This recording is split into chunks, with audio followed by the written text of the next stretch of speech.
Aistin parhaimman kyhäjän ja Basen hauduttajan joukossamme. Arvon kansalaiset, Oogway valitsee nytten parhaimman kyhääjän, Basen hauduttajan ja ylivoimaisen nagen, eli narkkarin. Ei vittu venakkaa nyt saatana nuokut kesken, bro. Miten edes pääsen niin pilveen, että pääsen tonne... Ei ku ai niin. Vittu on kermanen 2 kilon penkki jointti, vittu huhu. No niin sparkataanhan tää paha poika.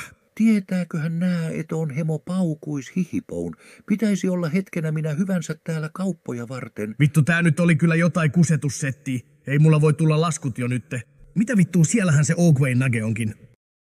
Mitä vittua se Oogway laittaa näihin setteihin, äijä sai mut kotiarestista teleporttaamaan ostaa lisää mitä helvettiä. Kuuleks mä oikein vitun nage 25 € getsiä tossako muka se pussi, älä vittu äijä selitä. Kyllä mä näen gramman kun mä semmosen näen, äläkä ala vittu selittää et muka tiivistä nuppuu. Toisaalta tulin jo tänne asti kai mä voisin ton poistaa. Se on silti 25 €.